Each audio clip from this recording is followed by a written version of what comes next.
basically now. Okay. So, Irvine. yeah. We have main office in Irvine and then Carlsbad. Good. All right, I'm excited. First off, Coco, happy birthday. Thank you. First win at 20 years old. How does it feel? Yeah, it feels good. Finally got a win on my birthday, which is great. Yeah, I have nothing to say about the match. It was pretty straightforward, and hopefully I can continue good tennis. Question. Hey, Coco, well done. Thanks. Happy birthday. Thank you. The boys have this superstition that when they win when they win a set 6-0, they're like flashes through their head. Oh no, I know I'm gonna lose the next one. Yeah. Is that a thing Um, with you as well, or No. how do you feel when you come off a 6-0 set? Honestly, I think I'm trying to get as many 6-0s as possible because, we have Ego who's like, they have the bakery. So, I can have a mini one. I did think about it because I remember Taylor referred to the interview about, oh, really? Oh, I've only heard Taylor's about the 6-0 set, and he was like, yeah, I'll lose a game to make it 6-1. So I did think about that, but I don't believe in that superstition. But obviously, it happens I feel like more frequently than you think. But yeah, I don't believe in it. I have sort of a random question. I'm sure many people have reached out to you on your birthday, but a while ago you spoke beautifully about your grandmother. Did she reach out to you? Did she give you any particular message or not? Yeah, she called me this morning and saying happy birthday. It's like a family thing. They all get on a voice call and saying happy birthday to the person. So she did that, and I'm pretty sure she probably texted me too. But like you said, I have so many messages I need to respond to. So I haven't. I'm sure she texted me. It's a lot of scrolling, I guess, because she was probably one of the first people to do so. Yeah, Coco, your teens went pretty well. What plans have you got for your 20s? What goals have you got, whether life goals or tennis goals? Yeah, I guess tennis goals, definitely to win some more slams, and I want a medal at this Olympics or 2028. So that would be cool. And then life goals, honestly, I haven't thought that far. Yeah, I mean, I'm not trying to do anything. I'm not trying to get married or anything. So definitely no kids. So yeah, just tennis right now, and we'll see where life takes me off the court. You said you don't believe in the 6-0 superstition. Are you superstitious about anything? Not really, to be honest. No. Yeah, I think only today I didn't want to make a big deal of my birthday before the match. I just wanted to focus on the match. And then after that, no, I don't have any superstitions. Hi, Coco. Congratulations. Thanks. Happy birthday. When your birthday does fall in the middle of a very busy point for you, does the bulk of the celebrating happen after the tournament? What do you have planned for tonight or the next couple of days? Just dinner tonight, which is normal, I think, because I do play tomorrow.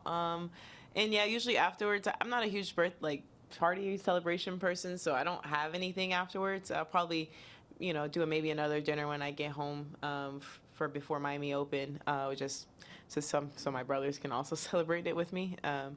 But yeah, I think just open presents and answer text messages, and yeah, that's it.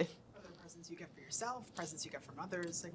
Others, no, I haven't gotten anything for myself. I always forget, to be honest. I always say I'm gonna get myself something. I still haven't gotten myself anything from US Open, so I always say I'm gonna buy myself, and I just forget. So yeah, I do have gifts in my hotel room that have to be open today. Where is this? I know you just said you want to win slam. You want to win slam. Where does winning this tournament rank in terms of goals and sort of the lexicon of the sport for you? Do you have a list of being an American? Is this more important? I know you're from Miami, so probably next week is something you really want to win as well. What does your list look like? Yeah, obviously I want to win this tournament. I'm playing it. But I will say, yeah, it's definitely one of the tournaments I want to win at least once in my career. Hopefully it can be now. I feel pretty good about my chances.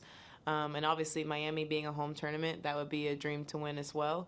Where does it rank? I don't know what the ranking is. I mean, every slam would be ranked before this, like, but I would say it's probably out of like the thousands, probably the second. I would say Miami's just going to be number one just from being there, and then I would say this is number two out of the thousands or any other tournament on tour. So, yeah, I would say this is number two besides the slams. Coco, I'd like to ask a real general question. Most young people who turn 20, I don't know, they're worried about midterms or spring breaks or how things are going with their boyfriend or whatever. You've had this truly incredible life for many years now, one of the most famous young athletes in the world, such accomplishment. Do you ever step back and say, why me? Or is it more that, hey, I've earned it? Or is it, do you realize the uniqueness of your situation? Yeah, I definitely do realize the uniqueness of it, and it is a contrast of like why me and also like the work that I put in.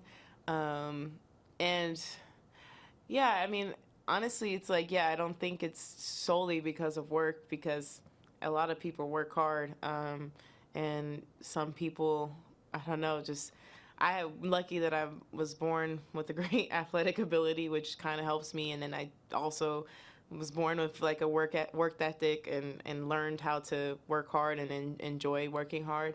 But yeah, it is sometimes like, why me? Because again, I'm on tour, and you know, even when I was playing like 25s, and you just see, you know, girls are really working hard. So it's not like they're not working hard, but you know, they just can't get it.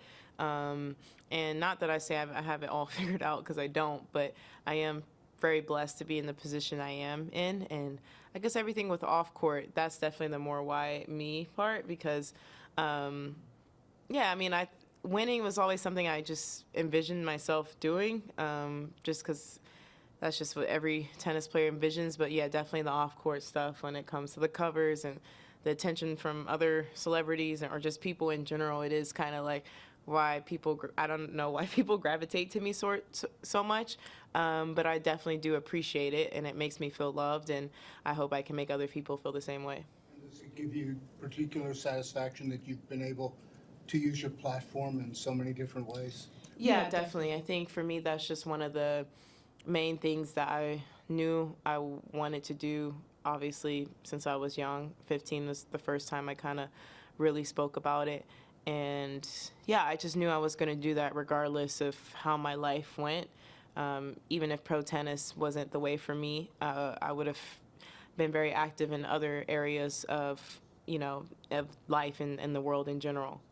So I think that's just more where I come from, and just the people that raised me always taught me to uplift the other people around me. And I was taught from a very young age of the privilege that I have, and the way that my dad grew up was definitely not, you know, not the best childhood. So he always instilled that into me, and always instilled on how to uplift other people, because it took one person to help uplift him, and that made a difference in his life, which by product made a difference in my life, and maybe I can continue that cycle with some other kid.